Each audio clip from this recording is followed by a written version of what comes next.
Assalamualaikum warahmatullahi wabarakatuh. Perkenalkan, saya Rahmawati, SP MSI, dosen program studi perikanan, Fakultas Perikanan dan Ilmu Kelautan, Universitas Teguh Umar. Pada kesempatan kali ini, saya akan memaparkan pelaksanaan pembelajaran pada mata kuliah yang saya ampu, yaitu Sosiologi Masyarakat Pesisir dan Kepulauan. Mata kuliah ini merupakan mata kuliah wajib bidang yang diambil pada semester 5 dengan bobot 3 SKS dan dilaksanakan secara luring.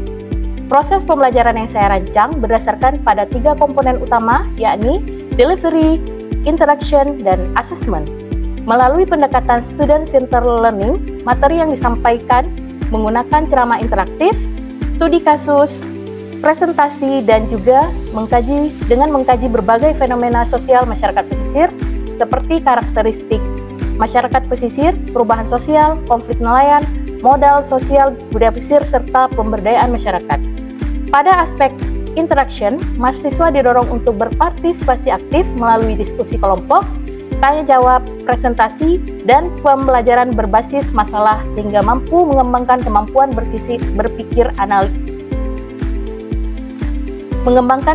berpikir kritis, komunikatif, kolaboratif, serta analisis terhadap berbagai permasalahan yang terjadi di masyarakat pesisir dan juga kepulauan. Sementara itu, pada aspek asesmen, penilaian dilakukan melalui keaktifan diskusi, penugasan individu dan kelompok, presentasi, kuis, UTS, dan juga UAS. Melalui proses tersebut, mahasiswa diharapkan mampu mencapai capaian pembelajaran mata kuliah. Tujuan mata kuliah ini yaitu mengidentifikasi karakteristik masyarakat pesisir. Yang kedua, menjelaskan dinamika sosial dan juga perubahan sosial masyarakat pesisir. Yang ketiga, mengembangkan pemberdayaan masyarakat pesisir. Yang keempat, menguraikan perbedaan adat dan budaya masyarakat pesisir. Yang kelima, menganalisis kehidupan masyarakat pesisir secara sosial, budaya, ekonomi, dan adaptasi terhadap lingkungannya. Mata kuliah ini terdiri dari 16 kali tatap muka, di mana 14 kali teori dan juga praktikum, 2 diantaranya untuk UTS dan juga ujian akhir semester. CPMK pada mata kuliah ini ada 5. Yang pertama, mahasiswa mampu mengidentifikasi karakteristik masyarakat pesisir berdasarkan struktur sosial. CPMK 2, mahasiswa mampu menjelaskan dinamika sosial serta proses perubahan sosial masyarakat pesisir. CPMK 3, mahasiswa mampu menguraikan teori pemberdayaan masyarakat pesisir dan juga memberikan contoh penerapan pemberdayaan. CPMK 4, mahasiswa mampu mensintesa perbedaan adat dan budaya masyarakat pesisir dalam kehidupan masyarakat pesisir. CPMK 5, mahasiswa mampu menganalisis konteks kehidupan masyarakat pesisir dalam adaptasi dengan lingkungannya. Untuk bahan kajian, terdiri dari karakteristik unsur dan sosial masyarakat pesisir, kemudian konflik, nelayan, dan kemiskinan masyarakat pesisir, kelembagaan, modal sosial dan jaringan sosial masyarakat nelayan, perubahan sosial masyarakat pesisir dan teori-teori perubahan sosial, perilaku ekonomi masyarakat pesisir, dan pengelolaan sumber daya berbasis masyarakat, permasalahan sosial dan ekonomi masyarakat pesisir, budaya dan kearifan lokal masyarakat pesisir, pemberdayaan masyarakat pesisir, kehidupan masyarakat pesisir pada aspek sosial, budaya, ekonomi, dan lingkungan, serta dinamika sosial masyarakat pesisir dan faktor-faktor yang mempengaruhinya. Bahan pustaka utama MK ini adalah modul ajar Sosiologi Masyarakat Pesisir dan Kepulauan, serta buku-buku referensi yang relevan lainnya, serta bahan pendukung untuk MK ini adalah jurnal penelitian berkenaan. Salah satunya adalah artikel saya sendiri yang berkenaan dengan eksistensi Lembaga Adat Panglima Laut. Dan berikut merupakan cuplikan video proses pembelajaran di kelas untuk mata kuliah Sosiologi Masyarakat Pesisir dan Kepulauan. Oke, bismillahirrahmanirrahim. Assalamualaikum warahmatullahi wabarakatuh. Waalaikumsalam warahmatullahi wabarakatuh. Apa kabar semua? Baik ya, baik, alhamdulillah kabar baik. Jadi untuk hari ini bertemu lagi kita ya di pertemuan yang keempat untuk MK Sosiologi Masyarakat Pesisir. Teman-teman, minggu lalu kita sudah pernah membahas apa kira-kira minggu lalu, materi minggu lalu. Masih ada yang ingat? Oke, apa-apa? Tentang struktur sosial. Oke, apa itu struktur sosial? Ada yang bisa memberikan penjelasan nggak? Apa? Struktur sosial itu tatanan ataupun pola yang ada di dalam masyarakat. Benar sekali ya, pola ataupun tatanan yang ada di dalam masyarakat. Jadi struktur sosial ini adalah salah satu pola yang ada di dalam masyarakat. Dan struktur sosial juga itu yang kemarin sudah kita pelajari minggu lalu, itu dibagi kepada dua, ada diferensiasi dan juga stratifikasi. Nah, untuk minggu ini kita akan melihat apa saja sih konflik di masyarakat pesisir. Nah, mungkin untuk pertama sekali teman-teman boleh scan barcode untuk absensi hari ini ya. Saya persilahkan.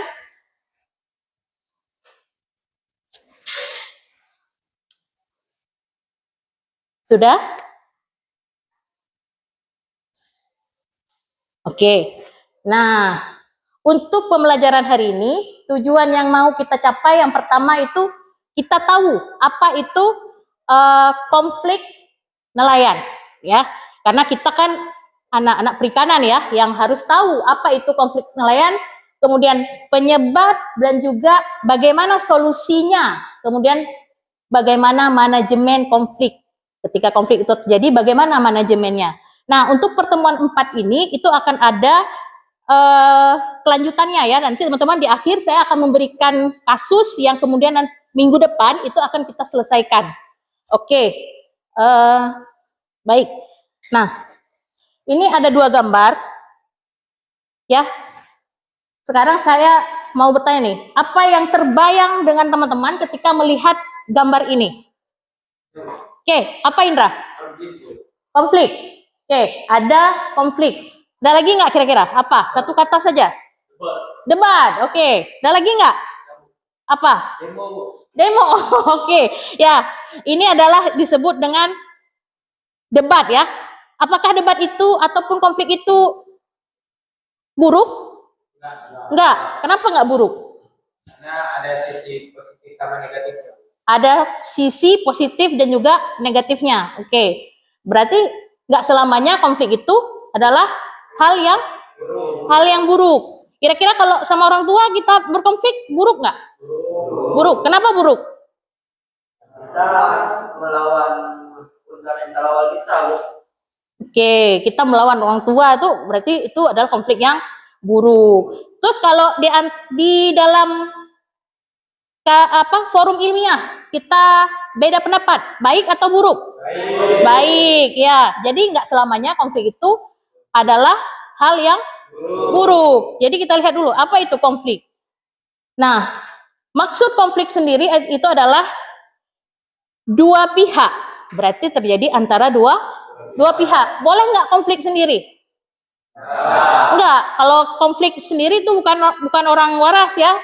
Ya, oke. Konflik itu hubungan antara dua pihak atau lebih yang memiliki atau merasa memiliki sasaran yang tidak sejalan. Kalau udah nggak sejalan, itu sudah ada yang namanya konflik. Makanya tadi ada debat gitu kan. Itu kan beda pendapat nih, mau makan bakso satu, mau makan mie ayam satu gitu kan. Itu juga sudah menjadi perdebatan yang dinamakan dengan konflik ya. Pertentangan antar banyak kepentingan, nilai, tindakan atau arah yang menyatu sejak kehidupan ada. Jadi konflik ini sebenarnya dari mulai orang hidup itu udah ada. Jadi konflik itu tetap akan ada. Kapan konflik kira-kira nggak ada? Sudah menemukan jalan keluar. Sudah menemukan jalan keluar atau sudah berakhirnya kehidupan, berarti itu konflik juga sudah tidak ada. Jadi kalau di dalam nelayan sendiri, apa konflik yang paling sering terjadi? Daerah penangkapan. Jadi kenapa kita pelajari ini? Karena kita harus tahu tuh apa sih sebenarnya kasus-kasus ataupun konflik-konflik yang sering muncul di nelayan, terutama ya karena kita memang bidangnya ke situ gitu ya. Nah, sumber konflik sendiri itu ada beberapa ya. Ada yang persaingan tujuan atau disebut dengan competing goals, kemudian ada competition to resource, ada yang ketiga itu kultural dan juga power pertentangan kekuasaan dan juga asimilasi. Jadi sumbernya pertama tadi daerah penangkapan itu masuk ke dalam mana kira-kira? Persaingan sumber daya, ya. Kemudian ada persaingan tujuan. Kira-kira yang berkaitan dengan persaingan tujuan itu seperti apa? Contohnya, ya, contohnya seperti yang satu mau pakai alat tangkap ramah lingkungan, ya, karena tujuannya adalah menjaga sumber daya. Yang satu dia nggak mau, dia pakai yang merusak, pakai bom. Nah, itu salah satu contoh sumber konflik. Jadi memang di nelayan itu ada, dan kelompok-kelompok nelayan juga sering, ya, antara kelompok-kelompok itu bersaing. Bahkan bukan hanya di antar kelompok, bisa jadi juga antar nelayan, antar individu. Pokoknya kalau udah lebih dari 2 orang atau lebih itu resiko terjadi yang konflik, ya. Oke. Kemudian yang kita tahu bahwa dalam konflik itu ada tipenya. Yang pertama itu adalah konflik afektif, ya. Konflik afektif ini sendiri itu biasanya pribadi dia, ya. Konflik pribadi antar kepentingan sendiri ke sendiri gitu, yaitu disebut dengan konflik afektif, ya. Kemudian ada konflik interest, ya, atau konflik minat. Nah, kalau konflik minat ini adalah apa ya? Yang satu mau, yang satu enggak gitu. Jadi berebut. Kemudian ada konflik nilai. Dan yang keempat itu ada konflik kognitif, dan juga yang kelima itu ada konflik tujuan. Nah, ini tipe-tipe konflik yang mungkin memang menjadi kita bisa membedakan ini konfliknya masuk ke tipe yang mana gitu, ya. Nah, dan selanjutnya kalau konflik di antar nelayan itu dibagi ke dalam 4 kelas. Pertama ada konflik kelas, ada orientasi. Kelas itu tadi bisa jadi dia pemilik kapal, ABK, ya. Kalau dia masuk ke orientasi itu yang tadi tuh, yang satu mau menjaga sumber daya, yang satu enggak gitu. Itu masuk ke orientasi.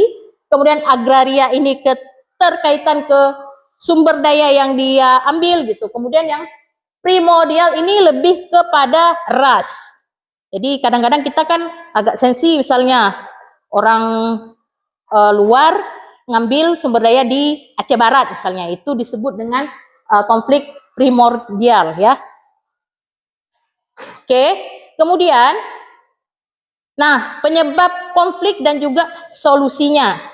Ya, pertama itu karena adanya ego sektoral dan juga ego kedaerahan. Jadi konflik itu bisa juga gara-gara ego, ya.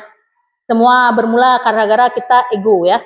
Ego sektoral. Sektoral itu artinya kita menganggap Aceh Barat ya bolehnya ambilnya di Aceh Barat gitu, nggak boleh ngambil di Aceh Jaya gitu. Nah, itu disebut dengan ego sektoral, ya.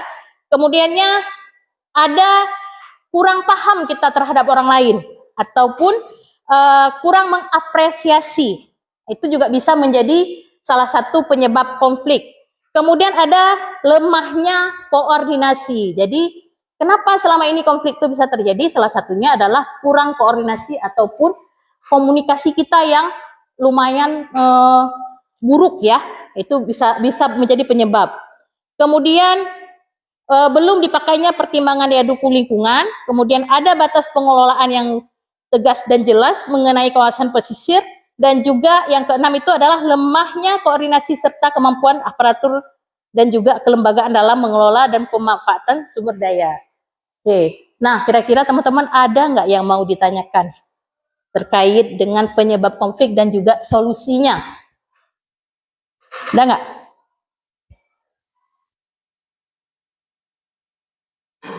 Oke, silakan.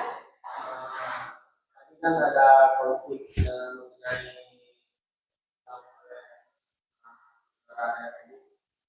konflik daerah penangkapan dulu. Ya. Nah, itu kan sering kali terjadi, maupun baik itu dari Barat maupun dari manapun itu sering terjadi.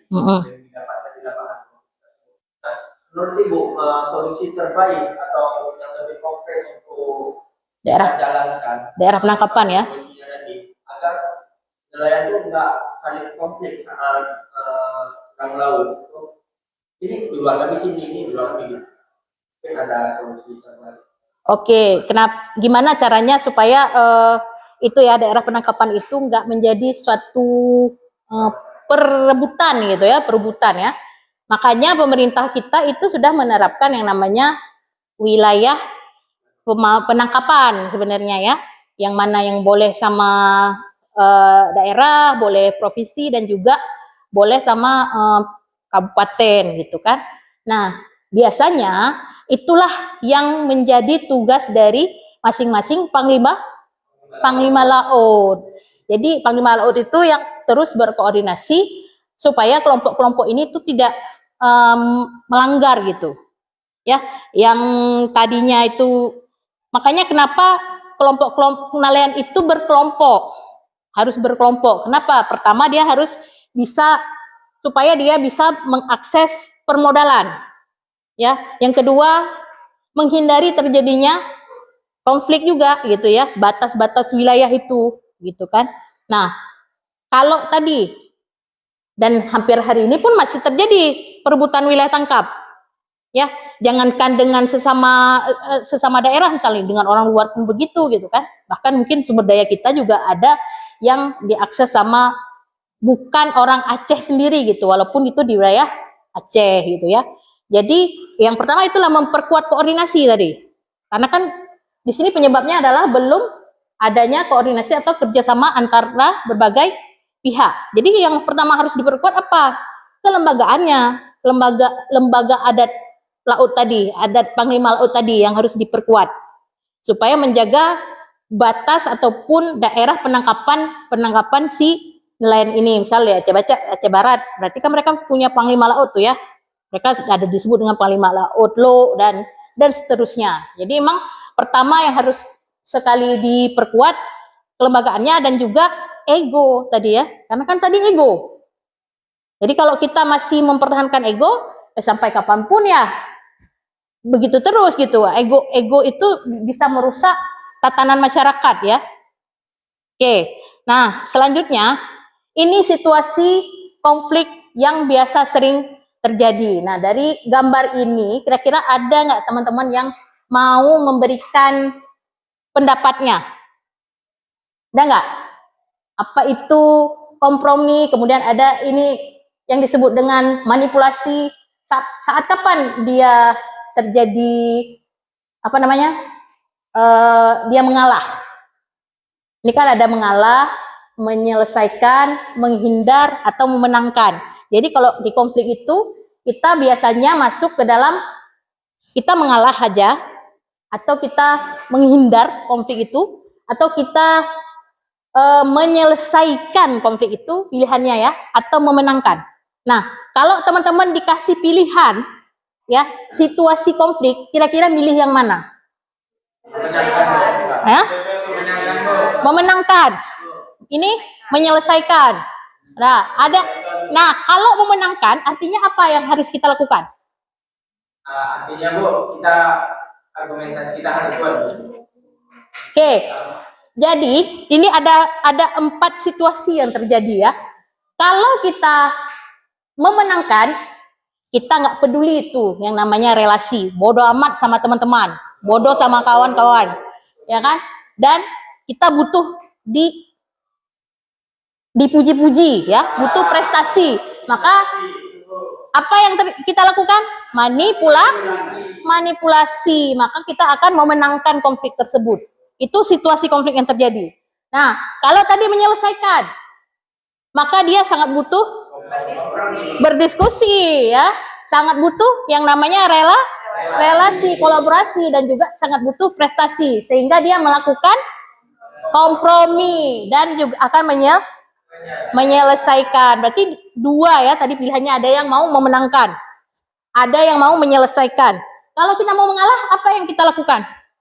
Saya nggak begitu, kalah belum tentu mereka itu lemah.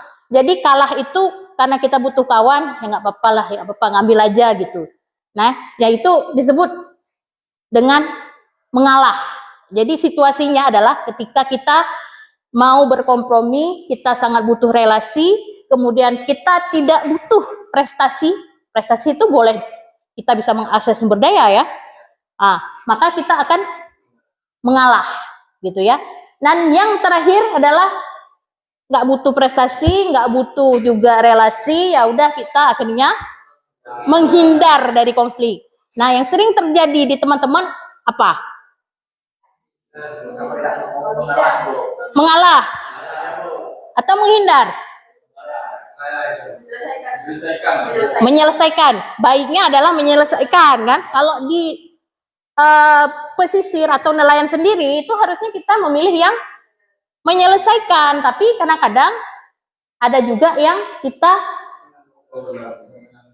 memenangkan, ada juga kadang-kadang kita menghindar ya, menghindari konflik. Biasa orang bodoh amat dengan konflik yang terjadi, ya udahlah gitu. Kalau nggak bisa ini ya udahlah, saya juga nggak butuh-butuh kali gitu. Tapi kalau kita butuh terhadap sumber daya tersebut, pasti kita akan berjuang ya kan. Ya udah tikam kawan, tikam aja gitu. Karena kita mau menangkan tadi. Karena kita nggak butuh relasi, kita butuhnya memenangkan, ya. Oke. Dan terakhir, nah dalam penyelesaian konflik ada beberapa yang bisa kita lakukan. Pertama ada negosiasi, di mana kita langsung negosiasi langsung, ya diskusi. Kita lakukan diskusi langsung. Kemudian ada yang namanya mediasi. Kita dibantu oleh mediator netral. Jadi misal nih Indra sama Said berkonflik, ya. Kemudian nanti ada si Safirul yang jadi mediator. Kamu maunya apa? Kamu maunya apa gitu ya. Nah, itu si Safirul akan menjadi mediator tapi yang netral. Si Safirul jangan menyebelah ke si Indra ataupun ke Said. Nah, itu disebut proses penyelesaian konflik melalui mediasi. Kemudian arbitrase, keputusan arbiter yang mengikat. Pokoknya terima Said harus terima. Itu namanya memaksa. Kamu harus terima keputusan ini, walaupun kamu nggak suka, kamu harus terima, gitu ya. Kemudian adjudikasi, itu diselesaikan pengadilan. Ya udahlah, nggak selesai nih sama mediator, maka penyelesaian konflik itu ada di pengadilan. Kalau mungkin nelayan itu biasanya berebut. Nah, tadi daerah tangkap diselesaikan di tataran Panglima Laut mungkin. Ya, atau di Gampung gitu. Nah, di pengadilan. Kemudian yang konsiliasi, memulihkan hubungan dan membangun kesepakatan. Jadi ini bebaiklah ya, bebaiklah. Kita bangun kesepakatan bersama. Dan yang selanjutnya itu ada kolaborasi ya, mencari win-win solution. Mau kayak mana kalian? Saya harus dapat satu, saya juga harus dapat satu. Jadi kita cari jalan tengah ya, win-win solution namanya. Dan yang selanjutnya itu ada kompromi. Saling mengurangi tuntutan. Jadi nggak boleh kamu ambil punya saya gitu. Saya maunya begini gitu. Jadi kompromi. Ini penyelesaian konflik hampir sama ya caranya. Tapi memang beda kadang penggunaannya di konflik-konflik tertentu. Kemudian ada akomodasi. Akomodasi ini lebih kepada salah satu pihaknya mengalah. Ya, kemudian yang terakhir itu adalah penghindaran. Biar aja nanti diselesaikan konfliknya, nggak akan selesai hari ini. Itu. Oke, teman-teman, ada yang mau ditanyakan terkait dengan penyelesaian konflik? Tidak ada? Tidak. Oke. Nah, kesimpulan hari ini, yang pertama, konflik masyarakat pesisir itu bisa bersumber dari perbedaan kepentingan. Perbedaan kepentingan itu juga karena ada keterbatasan dari sumber daya, makanya orang berebut, ya kan? Kenapa orang berebut terjadi konflik? Karena keterbatasan sumber daya. Kemudian ada juga perubahan lingkungan dan juga kebijakan pemerintah.